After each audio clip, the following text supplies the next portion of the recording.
Thank you, Russ. Is everyone able to hear me in the back? Yeah, good? Wonderful. Well, not really. Okay, well then I'll continue to speak loud, we'll turn up the amplification, and I hope this will work out. First and foremost, thank you so much for coming inside on a beautiful day. It is really a treat to see all of you here, and I really am excited to spend the next hour with you. Whoa. Okay, that. All right. How about now?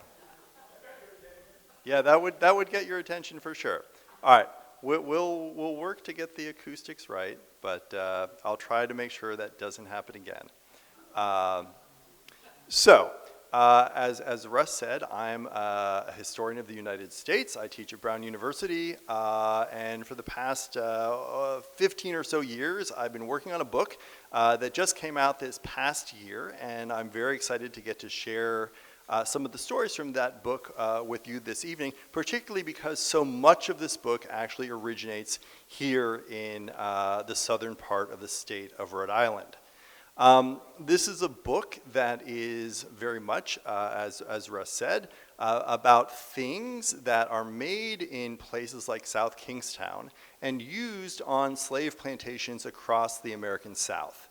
And so the easiest way to sort of introduce you to this book is actually with a map. I apologize for the contemporary nature of this map, pulling it off of Google Maps, but I realize now it is actually a historical map for those of you who can see well enough to notice the Gulf of Mexico reference. Yeah.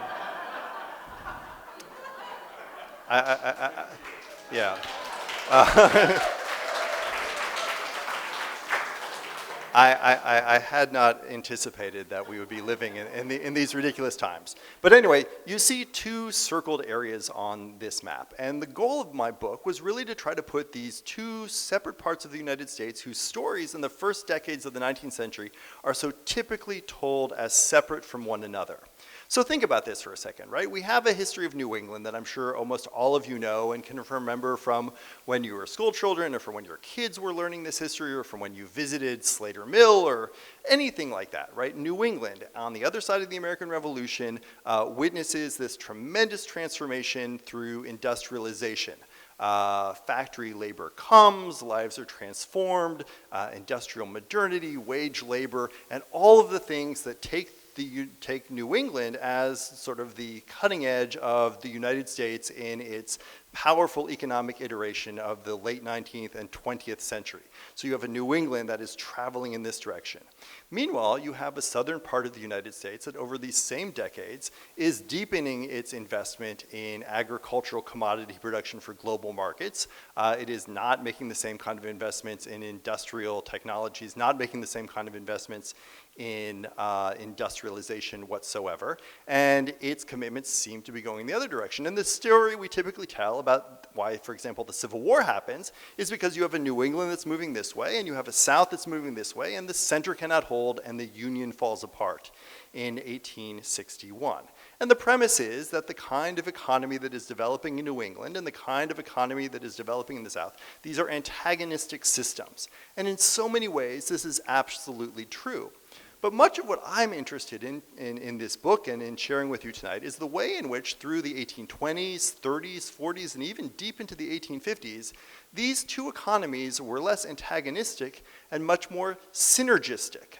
And I'm interested in the ways in which North and South constituted one economy organized around slavery, rather than simply having a Northern economy that has nothing to do with slavery and a Southern economy that is, of course, where slavery is flourishing in this period. So how to take two regional stories that are typically told as separate from one another and put them together in the same pages. And the way that I try to do that in this book is to focus on incredibly boring things, like axes and shoes and hats and coarse woven woolen textiles, because it's through these ordinary goods that in the 19th century would have been referred to as plantation goods that we can see the interregional linkages between North and South. So a lot of this book is about basically communities like South Kingstown, where almost every farming family might be involved in making clothing for enslaved people to wear, and then following a pair of pants or following a jacket or a bolt of cloth from these kinds of communities through the hands of various middlemen into distribution networks in the South, and ultimately onto the bodies of enslaved people on the other side of the country. And through something as simple as a pair of pants, it is possible to take lives and livelihoods in a place like Rhode Island, and lives and livelihoods in a place like Mississippi and Louisiana, and see them much more connected to one another than might appear at first glance. To think about this, I use two relatively anachronistic concepts that will strike you as very much modern and not the kind of terms that we typically talk about in the 19th century, but which I think help us make sense of this interregional relationship. So one of those terms is outsourcing. Outsourcing, right? We're familiar with this. So I think about outsourcing with the ways in which Southern slaveholders in the first decades of the 19th century, particularly here in the lower part of the South, places that at the time of the American Revolution belonged to various indigenous nations or belonged to the French Empire, to the Spanish Empire, but which after the 18 teens become part of the United States, quickly become some of the most fertile and lucrative cotton growing plantations anywhere in the world. And slaveholders who had been in Maryland and Virginia and North Carolina and Kentucky and Tennessee begin to move to what we could call a cotton frontier in these newly developed lands in Alabama, in western Georgia, and Alabama, Mississippi, and even Louisiana and beyond. And for the slaveholders who have moved here to grow cotton as quickly as possible for sale on the world market at a time when England's Industrial Revolution is creating an insatiable demand for cotton, their incentive is to devote as much labor as possible to the growing of cotton, the picking of cotton, the baling of cotton. Whereas plantations in Virginia or Maryland at the beginning of the 1800s, which might have been growing tobacco or growing wheat, could allocate the labor of enslaved women to spinning and to weaving and to sewing, or allocate the labor of enslaved men to blacksmithing. Slaveholders on this cotton frontier wanted to do nothing of the sort. They wanted to put as much labor as possible into the fields. And to that extent, they sought to outsource the production of the basic goods that you would need as the infrastructure for a slave plantation. The axes, the hoes, the shoes, the hats, the clothing that would equip the laborers who were doing this work. And so they looked for places where they could purchase these goods more cheaply. In essence, they outsourced it. And to do this, they turned to New England. And New England that beginning in the 18 teens was trying to sort of find its footing as a new industrializing society, trying to turn water-powered mills across the countryside into productive enterprises that could produce manufactured goods that might compete with, again, England, which is far more along in its industrial revolution. And New England manufacturers are more than pleased to produce these goods at low cost and, in fact, to step into this void. So Southern slaveholders have outsourced all of this kind of work to New England farming families, essentially. But if we tell the story from New England, right, we might use a different anachronistic term, and that different anachronistic term might be offshoring. And by offshoring, I think about the ways in which people who are capitalists typically look for ways in which they can move their production or move their money into spaces that have a different regulatory regime, where other kinds of laws that might inhibit them at home don't necessarily apply. And so for a New England that in the last decades of the 18th century and the beginning decades of the 19th century is very much committed to ending slavery locally through gradual emancipation laws, such as the one that passes in Rhode Island in 1784, New England largely comes to offshore its slavery. That is to say, by developing a very substantial market share and creating a huge number of livelihoods that are tied to the production of hats and shoes and axes for slave markets, New Englanders remain as tied to the economy of slavery than they had ever been, even as the actual buying and selling and beating of people is no longer taking place within their territory. It's taking place several hundreds, if not thousands of miles away, and yet their economic interests remain as robust as ever.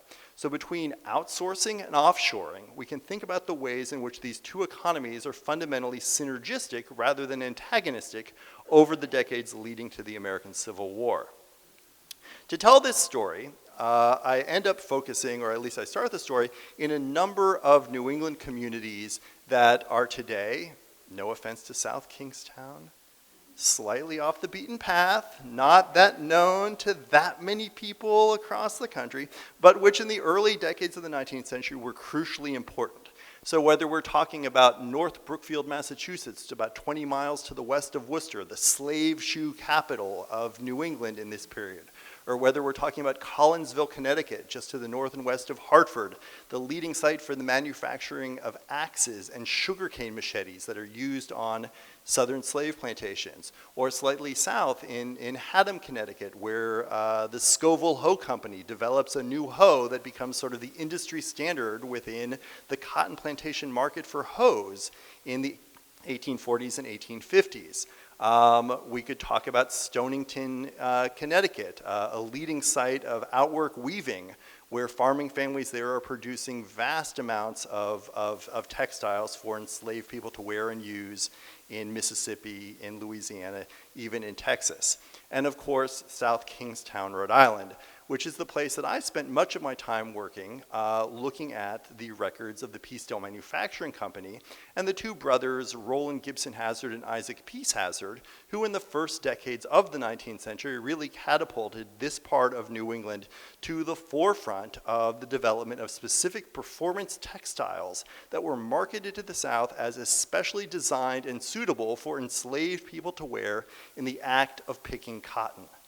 And as I'll explain to you over the course of this talk, this was, a significant business, and it was the kind of business where people did, for example, research on plantation sites. I talk about someone like Roland Hazard or Isaac Peace Hazard doing plantation R&D, spending 6 months a year in a place like Charleston or in a place like Louisiana, talking to enslaved people, talking to slaveholders, talking to merchants about the specificity of a given weave of fabric or the specific bevel of the blade of a hoe. And this information would circulate back to New England and ultimately come to construct the work lives of factory laborers here. So we'll get to some of that, and in the last part of the talk, I'll give you really some specific life stories from this part of the state. And of course, I should have mentioned this before, I'll mention now, there'll be plenty of time for Q&A, so all of your questions can eventually be answered, I hope. One of the things that made South Kingstown such an important place to sort of focus on, or I should say an easy place to focus on, is because the Peacedale Manufacturing Company and the Hazard family left some of the most abundant documentation of any 19th century business firm you're ever going to find. And there are records from Roland Gibson Hazard and Isaac Peace Hazard and their business, not only in Rhode Island Historical Society and URI and the Baker Library of Harvard Business School and Rhode Island College, but also in the collections of the South Carolina Library in Columbia, South Carolina, or the Mississippi Department of Archives and History in Jackson, Mississippi, or the Lower Mississippi Delta Valley Collection at LSU in Baton Rouge. Hazard materials are everywhere. They kept everything, and they were such an important part of this business that their materials are incredibly abundant, and it allows a scholar to really reproduce or recreate all of the kind of business decisions that are being made. The payroll records of the firm, the supply chain of the firm, the marketing strategies of the firm, the lawsuits that are filed to collect from overdue debtors, on and on and on. It's all there, and it makes it possible then to get into really minute, granular level stuff. So for example, if you take this 1838 page from one of the Hazard's payroll records, you can see that they are offering money to various families here in South Kingstown for doing piecework sewing. So there's Daniel Sherman at the top, who that week in 1838 is being credited for 10 shirts and 10 pairs of pants. Or as you see where the yellow arrow is, Daniel Gould's wife, a woman named Penelope Rodman, who that week made 6 pants and 6 shirts. On the other side of this ledger, what you would see is that for 6 pairs of pants and 6 shirts, someone like Penelope Rodman would be given a 75-cent store credit. And we could then match that with the store ledgers that Isaac Peace and Roland Gibson Hazard maintained that would allow us to see the ways in which the Gould family thanks to Penelope's labor, could purchase molasses and sugar and flour and nicer cloth to make nicer clothing than the clothing that she had spent that week making for enslaved people to wear. These kinds of payroll records are abundant, and at the end of the talk, I'll tell you much more about Daniel Gould's wife, Penelope Rodman. You'll also notice, of course, the ways in which, while some women are listed by their name on a record like this, Deborah Dewey or Hannah Rodman, in many cases, women's labor is subsumed under the name of their husbands under a legal system that gave husbands legal ownership over their women's wages. But these kinds of records are abundant, and we could combine them to say, find the names of simply every southern Rhode Island family that is involved in doing this kind of sewing to make pants and shirts for enslaved people. Where it gets interesting is connecting them to other lists that abound in the Hazard archives. And these are the kinds of lists that slaveholders send to Rhode Island in order to place their orders for those pants and those shirts. So here's an 1839 order from a Louisiana plantation with the, I guess, appropriate Rhode Island name of Providence. But this is a plantation where the slaveholder hopes to outfit these 30 or so people with those shirts, with those pants, with frocks and dresses for the women, and provides information about their ages, their heights, their sex, their shoe size, because they will also be receiving shoes that are manufactured here in New England, and sometimes some labels about them. Big Ann, heavy built, Tom, heavy built, and so forth. But the point of all this is not that enslaved people received custom-made clothing. This is not a bespoke system in which we might be envious of a Charles, an Isaac, or a Daniel for having custom-made clothes. This is the logic that slaveholders have who believe that for even field laborers, they will be receiving clothes made to measure. This comes to New England, and New England manufacturers like the Hazards quickly convert these kinds of measurements into standardized sizes, where the only real metric that is used to decide what is a 1, what is a 2, or what is a 3 is actually the height, so that a man who is 5'4" and weighs 130 pounds and a man who's 5'4" and weighs 230 pounds will be receiving the same garment, which means that ready-to-wear clothing was, of course, almost never ready-to-wear and would require all sorts of work by enslaved women to modify these goods into usable clothing. But the fact of the matter is, this kind of evidence makes it clear that people in southern Rhode Island were not manufacturing for some kind of abstract market, right? We just make pants and shirts, and where they end up going, who could possibly know? That really, our business with this stops the minute it leaves our factory or the minute it leaves the depot on the train. Not so. These kinds of lists abound and make it very clear that virtually everyone who's involved in this business is making clothing for enslaved people, and they know it. They are aware of it. This is not a great mystery. This is not hidden in plain sight. This is not an open secret. This is a well-known fact. Facts like this are recorded actually on these kinds of payrolls, where in the left-hand column you will see the names here to the bottom of J.B. Goldsby. J.B. Goldsby is a Louisiana slaveholder, so it means that week, someone like Leonard Williams or Noah Gardner's wife is making pants and making shirts for men and women on the Goldsby plantation. So we can connect a payroll from Rhode Island like this to a slave list like this and almost get us to the point where we can say that on this day in June, this woman, Hannah Rodman or Penelope Huey or whatever her name might be here in our local community, was making pants for Eliza or Betty or Caroline or Daniel or Isaac or Charles, right? All of these are combined.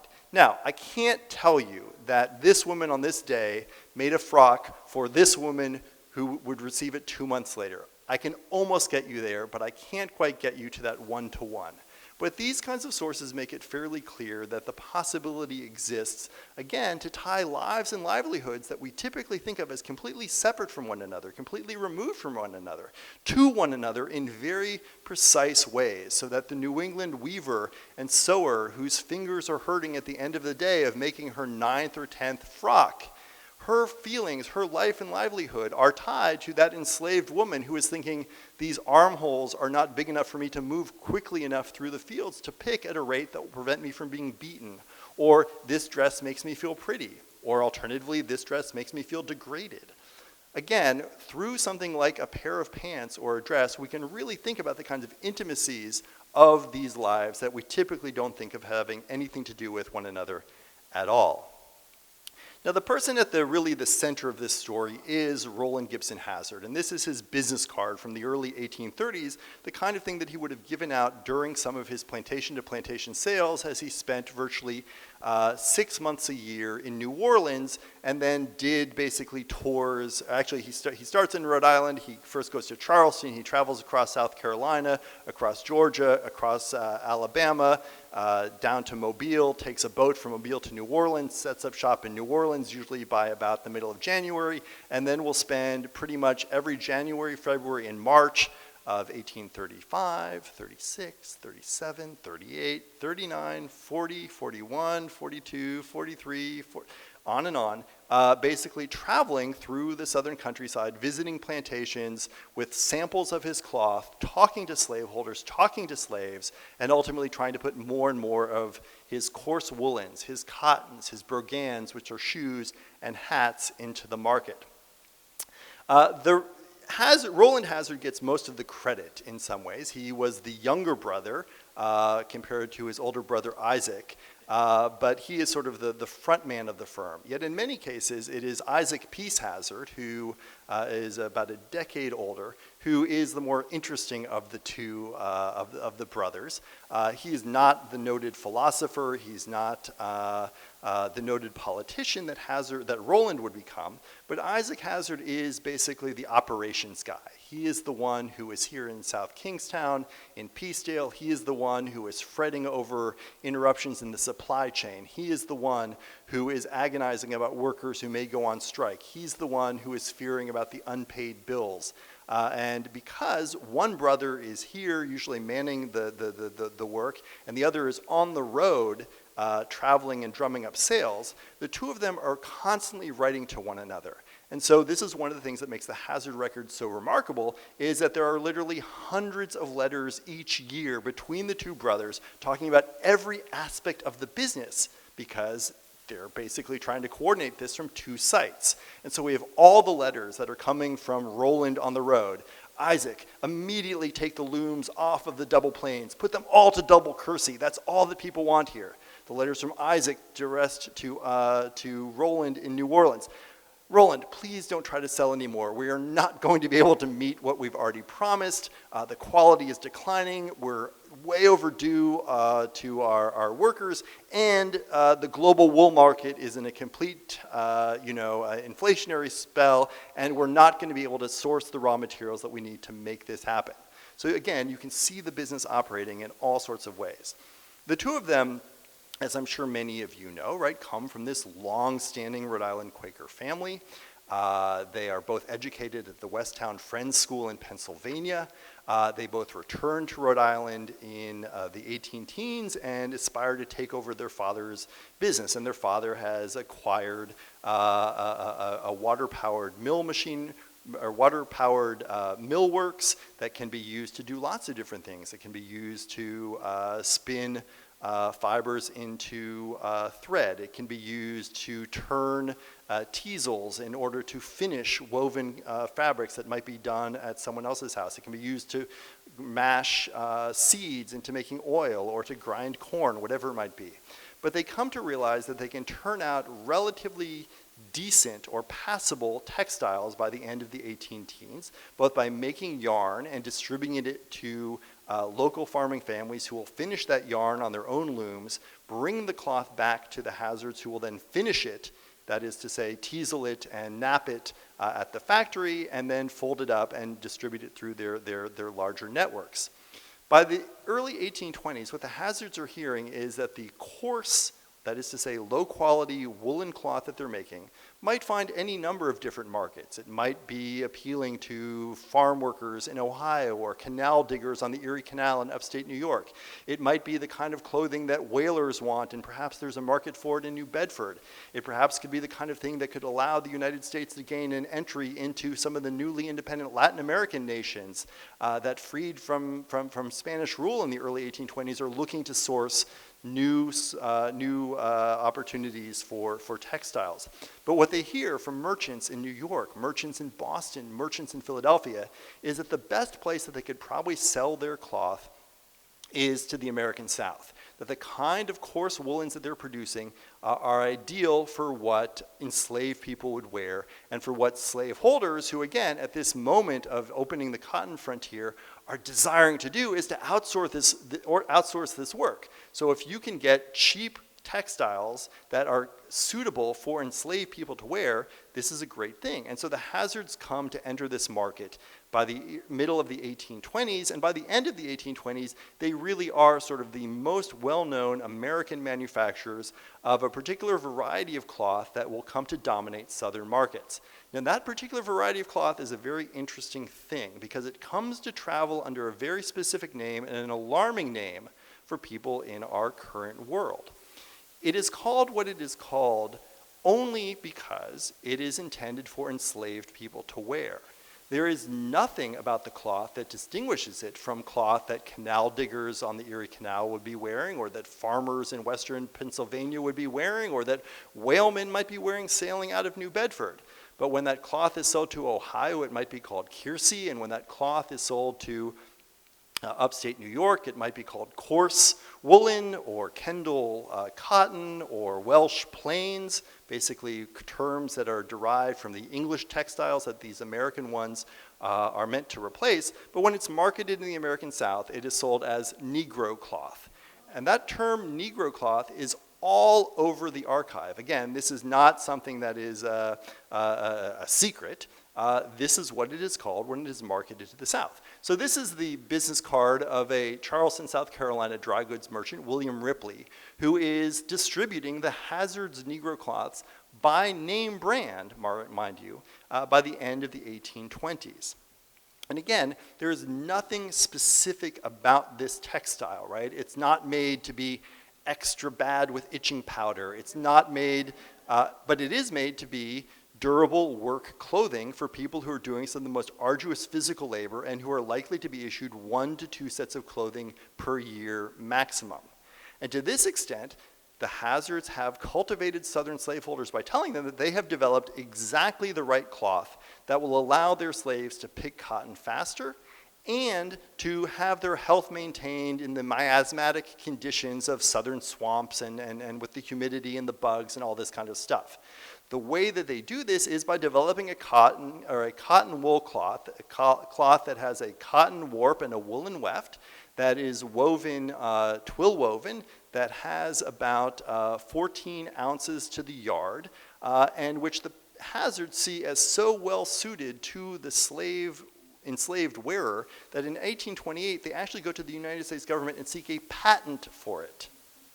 Right? So this is a big enough business that you want government protection for your intellectual property, and that's what the Hazards patented double Kiersey fabric will ultimately be. But when it's called double Kiersey here, when it arrives on the shop floor in Charleston, it will be sold under the name Negro cloth. And it's one of those ways, and I talk about this in the book, that white Americans, North and South, come to think about racial difference. They come to think about it in this period oftentimes through these material goods, that certain fabrics mark people as degraded, and the fact that people are wearing these fabrics might mark them as members of an inferior race, or that a certain kind of hoe or a certain kind of axe might be labeled with this racial descriptor. And it's part of sort of the kind of race-making project of the United States in this period. We learn more about this business through records that the United States government creates in the 1820s and 1830s as it's thinking about tariff protection to offer to New England manufacturers. For New England manufacturers like the Hazards, one of the most important things that they're trying to do is knock off British imports.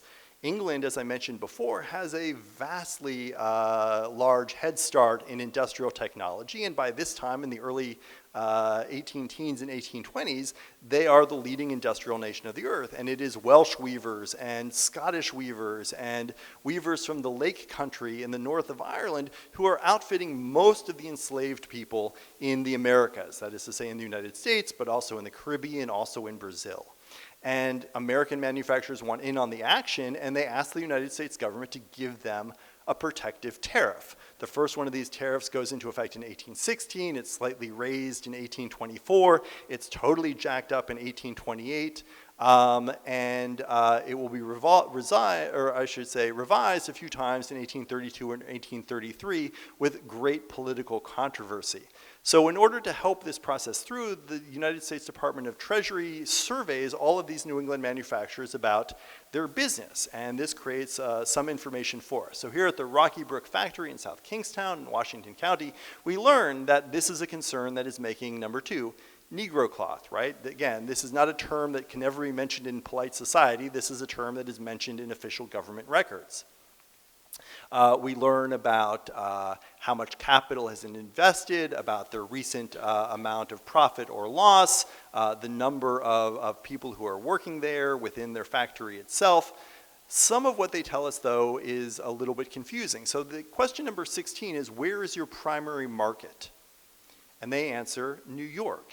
And virtually all of the leading manufacturers of goods for enslaved people to wear and use will say this in their answer to number 16. It is always New York, which makes it very hard for a historian to say, let us quantify what percentage of northern output is destined to southern markets. Because New York, by the end of the 1820s, is already sort of the wholesaling capital of the United States. It's already the place where people from every part of the country are buying everything. So if you are a manufacturer of these goods for slaveholders to purchase, you don't actually have to send them to Charleston. You don't actually have to send them to Mobile or to Louisiana. You can just send them to New York and put them into the market there, because slaveholders and their agents will come to New York every year to purchase these goods, because so much of their cotton has been shipped to England on New York boats, and so many of the remittances have come back to the United States through New York banks, that New York is the obvious place to do this business. But it makes it very difficult to say, aha, these are the businesses that are participating in this interregional trade.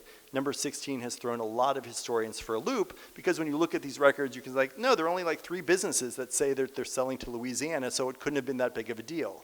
But once you put together Negro cloths, once you put together the notion that New York is the wholesaling center, and once you follow sort of the records of these firms, you can see that the only reason for a firm like this to exist is to produce clothing for slaves. Number 10 is one interesting thing that I'll just throw out as a side note for you, which is this is about their supply chain. And they indicate this year that they've used 20,000 pounds of wool at 35 cents from Smyrna. Well, that's not Smyrna, Georgia, and that's not Smyrna, New York. That's Smyrna in the Ottoman Empire and the Eastern Mediterranean, right? And when the Hazards aren't sourcing Ottoman wool, they're sourcing wool from Argentina. So they are already engaged in a global supply chain with all sorts of interruptions having to do with war in the Mediterranean or war in South America that sometimes drives the price of wool up and makes it very difficult for them to compete, but sometimes makes this wool incredibly cheap and allows them to undersell British manufacturers at the same time. But it also means, if we're thinking about sort of the history of globalization, right, it isn't just a story that connects a Rhode Island seamstress to a Louisiana field hand. It's also a story that now has to write an Ottoman sheep rancher or an Argentine goat herder into this story as well, right? This is a system already in this period through these global connections that ties together so many different kind of people. We can follow the Hazards records in all sorts of interesting ways. These are some of their sales records as they're traveling through southern plantation space, one plantation after another, indicating that on this plantation, for example, the slaveholder would like to buy 200 yards of double plane, 60 pairs of brogans, which are shoes that I'll talk about in a minute, 18 pairs of boots, thread and buttons, 300 yards of plain Lowells, that is to say plain cotton cloth that the Hazards are likely sourcing from some other part of Rhode Island or Massachusetts, on and on and on. So you can also then basically follow someone like Roland Gibson Hazard or his brother Joseph Hazard in the 1840s traveling through western Louisiana, plantation after plantation after plantation. Again, this isn't the kind of business where like, oh, we just make it, we don't know who uses it. This is the kind of business where the Hazard principles are in plantation space, talking to enslaved people, writing letters home saying, I saw the people on this plantation in our clothing, they say it works pretty well, or they look pretty good. There are no illusions here about anything other than what it is. When we look at visual representations of enslaved people from various art in the 19th century, such as this detail from an 1848 painting by Richard Caton Woodville called War News from Mexico, we see sort of the range of clothing that enslaved people might find themselves in the 19th century, from the tattered rags that leave this girl naked and exposed to the elements and prying eyes, to the relatively sturdy red woolen shirt that this man is wearing, the blue woolen pants patched at the knees, and the leather high-top boots called brogans in this period. And these shoes would have almost certainly been manufactured in North Brookfield, Massachusetts, as Tyler and Ezra Batchelor became to slave shoes what the Hazards were to slave textiles in this period. And they basically got all these different impoverished families through the central Massachusetts countryside to spend their evenings, to spend their winters sewing shoes, assembling uppers and bottoms, nailing in the bottoms, and returning these in exchange for store credit. And cases of these shoes might be sent first to Rhode Island, where the Hazards would then send them out to fulfill their orders in Louisiana, or directly to New York, or directly to Charleston, and entering the market. But the shoes that you see on this man here would almost certainly be these shoes manufactured in the middle of Massachusetts. And we can trace out those shoes in all sorts of interesting ways. But in the time I have remaining, I want to go back to Daniel Gould's wife, Penelope Rodman, because this is one of the things that really makes this a local story and connects so many of the different families here in the southern part of the state to this larger history. So most of you probably know, of course, that over generations, the level of intermarriage in this part of the state between Hazards and Rodmans and Gavets and Sweets and Tourgets, right? It's on and on and on.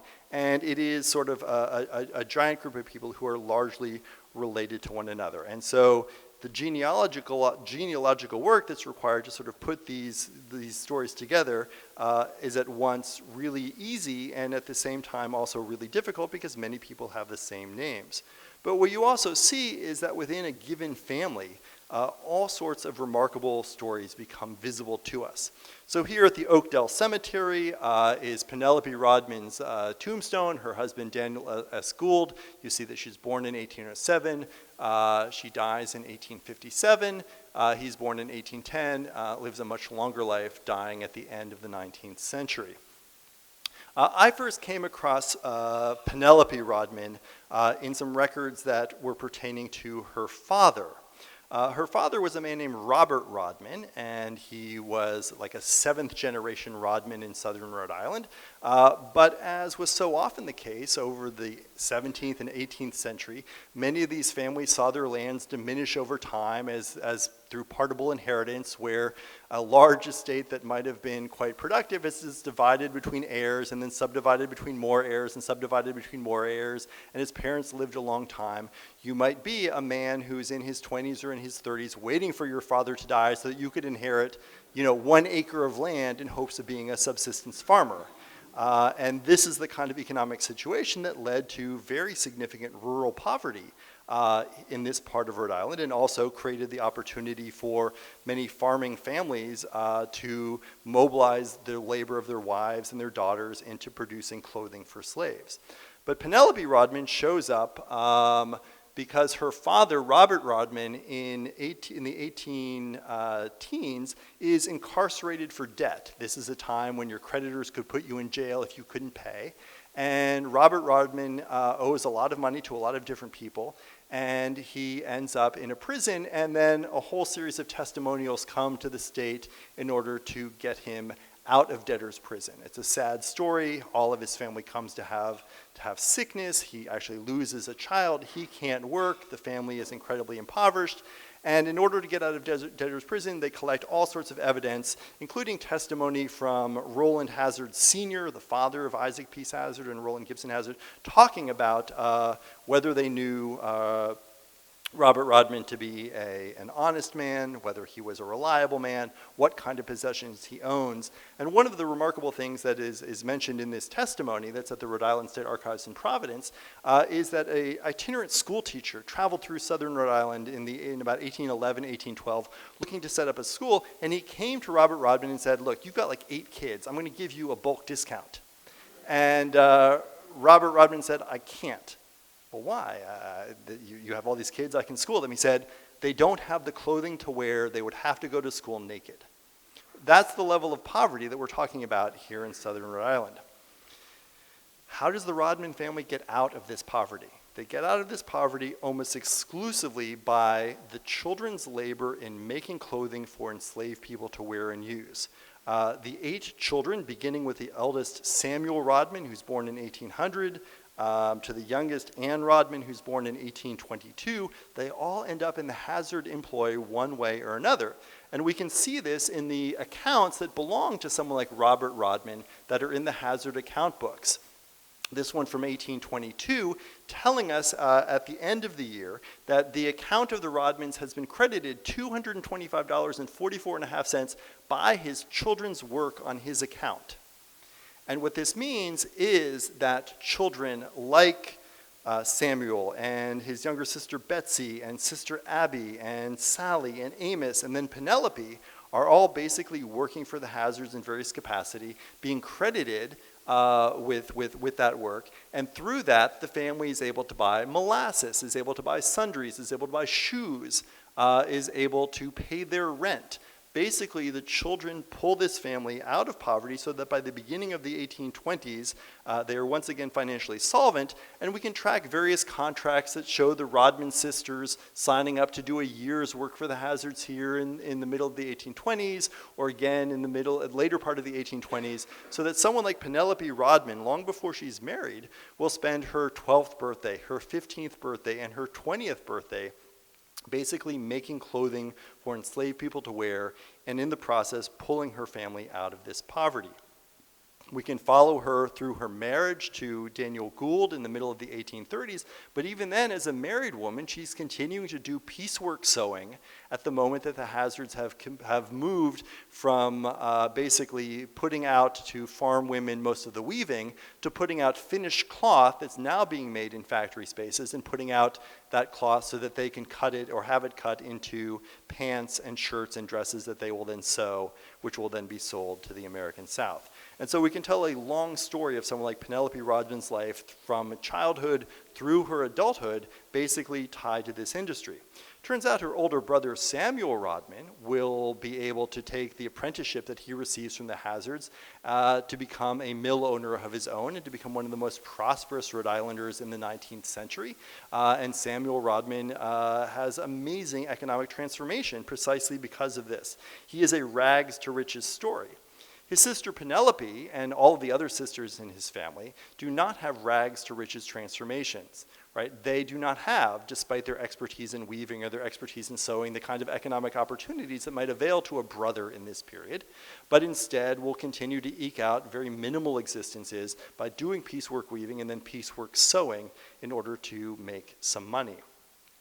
But one of the questions that always comes up when we're talking about how do we trace someone like Penelope Rodman Gould through the archive and through this moment in time is, but yes, what did she think about slavery, right? And this is a very hard question. Someone like Penelope Rodman is not leaving a diary. She's not writing a lot of letters. It's harder to know what she actually thinks, and we can imagine various things, right? We can imagine her sitting at the loom in her house thinking, this is really terrible. I hate the people who are making me do this. Not the Hazards, the slaves, right? We can think that maybe she's humming a minstrel tune as she's trying to make the work move faster. But we might also think that she is imagining herself as a biblical Dorcas. That is to say, a woman who is comforting the naked and clothing the naked and is in fact a good Samaritan by virtue of her weaving. Because if she didn't weave durable and warm clothing for the slaves would be colder, and that would be worse. All of these things are in the realm of the possible, and I don't think that for any of these people, it was ever all one thing or ever all another. But one way that it was possible to text this was to look at whether or not it was possible to be truly anti-slavery here in southern Rhode Island in the 1830s and 1840s. And the answer is, of course it was. There was a South Kingstown Anti-Slavery Society, an affiliate of the American Anti-Slavery Society, the radical Garrisonian wing of the anti-slavery movement that not only believed in immediately ending slavery, but believed in black equality. And dozens of southern Rhode Island families signed up to join the South Kingstown Anti-Slavery Society. And hundreds of Southern Rhode Island families signed petitions like this one and this one to the state legislature, calling for the freedom of abolitionist speakers to travel through the state and to speak without being harassed, or to the United States government, to Congress, asking for the Congress to use the power that it had to end the legal slave trade in Washington, D.C. There are hundreds of anti-slavery families, black and white, in South Kingstown.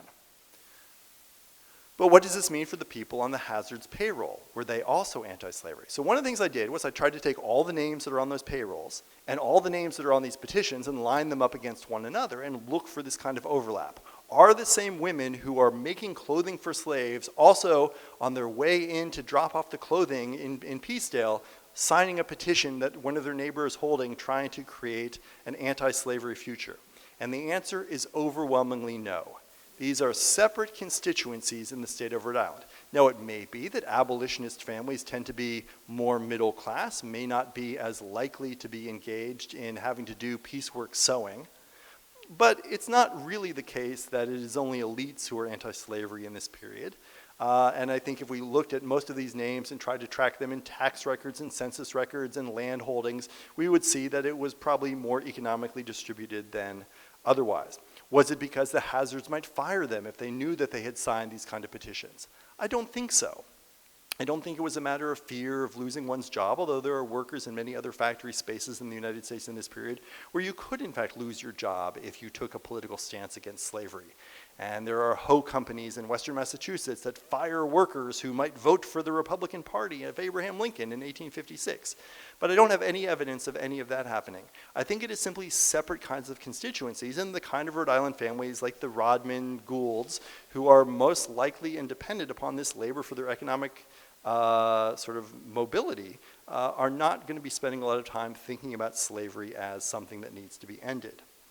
But still, what does this mean? And this is where I want to end my talk before then taking your questions, right? About how we then think about this moral universe, both of the people who are the architects of this business, people like Roland Gibson Hazard and Isaac Peace Hazard, but also the people who are doing the actual labor, like a Penelope Rodman Gould, right? We might say they're complicit. We might say they're hypocrites. And some people might say that certainly about people who have professed Quaker beliefs against slavery or who take other political stances against the Fugitive Slave Act. But I don't feel like any of these terms necessarily get to where we want to be, nor are they particularly insightful. And the reason I think about that is because I try to spend some time imagining how we are going to be judged 200 years from now. And my friends, it's not going to be pretty, right? We're well-meaning people, we're good people. We are committed to fighting climate change. We're committed to ending exploitative child labor in West Africa or in Bangladesh. We're committed to creating more rights for more of our fellow Americans. We're upset about any number of different things. And we each try to find ways, perhaps, of doing something. I might be very, very pleased with myself for my commitment to paper straws. But I also need to go to Europe periodically for work, and we all know that those 2 transatlantic flights I take a year make a mockery of the notion of my moral virtue through my straw consumption. And we may be very concerned about labor exploitation in parts of the world, and so I won't buy my daughter's sweatshop clothing from some online marketer from China. But I need my iPhone, and I'm certainly not going to spend too much time thinking about West African child labor in rare earth mines, because then I wouldn't have my iPhone, right? We choose to see and not see things all of the time. This is the human condition. This is what it is to be living in modern times. But we are not the first people. This is something that is now hundreds of years old. And I would argue that someone like Penelope Rodman Gould or someone like Roland Gibson Hazard was no different, in fact, than so many of us, trying to lead lives of moral decency, trying to lead lives that allow them to think of themselves as doing good, whether by comforting the suffering of the slave, or by providing livelihoods for their neighbors, or by rescuing their fathers from poverty. And yet they are tied into larger systems that there are opportunities to opt out of, but it is in fact quite hard to opt out of. And to that extent, I think when we tell these stories about the entanglements with slavery that we find all over New England in the 19th century, it's not that we have heroes or villains. It's not that we have those who are complicit and those who have clean hands. We rather find complicated people like ourselves who are tied to systems of inequality that they may hate, but whose lives and livelihoods also bind them to those systems in ways that are incredibly difficult to escape. And so it's my goal in a book like this to really try to stress the complexities and the ways in which people in the past are not that radically different from us. But whether that's a comfort or whether that's a horror, I leave to you. Thank you so much.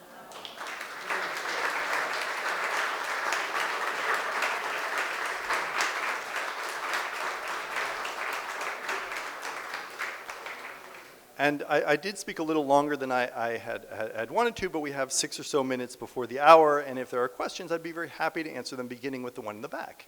I'm curious about those slaves in Southeast Africa. Right, so the question is, yes. So that's right.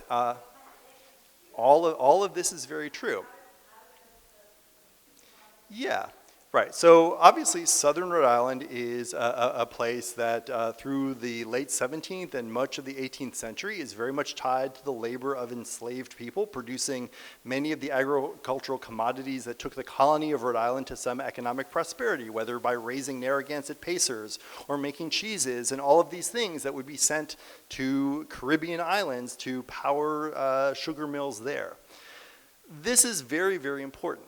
Rhode Island also, though, passes a gradual emancipation law in 1784, and by the first decades of the 19th century, there are many formerly enslaved people, there are very few actually enslaved people, and there are, of course, a growing population of people who are mixed race, particularly intermarried between African-descended people and indigenous people.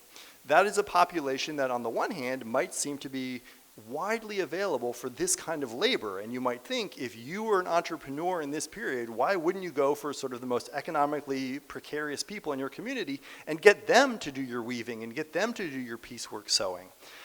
Because presumably they would work for lower wages. The Hazards, like almost all manufacturers in New England, generally avoid this. And this is an argument that many scholars make to say that how do you entice white families to participate in this kind of labor? You entice white families, who are the majority of families, to participate in this kind of labor by saying, at least it's not the same kind of labor as those people do. You're not the same as them. And so you find very few African-descended or indigenous people on the factory payrolls or on the outwork labor payrolls. And so they are not a very large part, if any part at all, of this manufacturing here in New England for enslaved people to use half a country away. Please.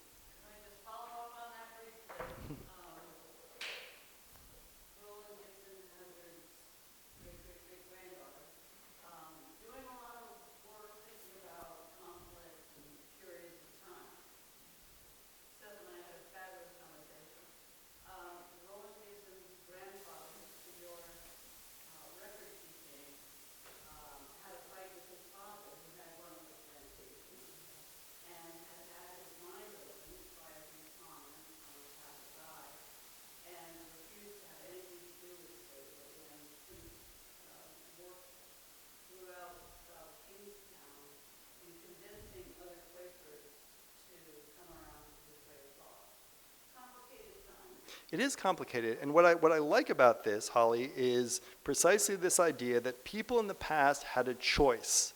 And this is something that so often gets left out of our discussion, right? Oh, it was a different time, people didn't know better. They weren't woke like we were. Guess what? There were plenty of woke people in the past. Many of them were slaves, right?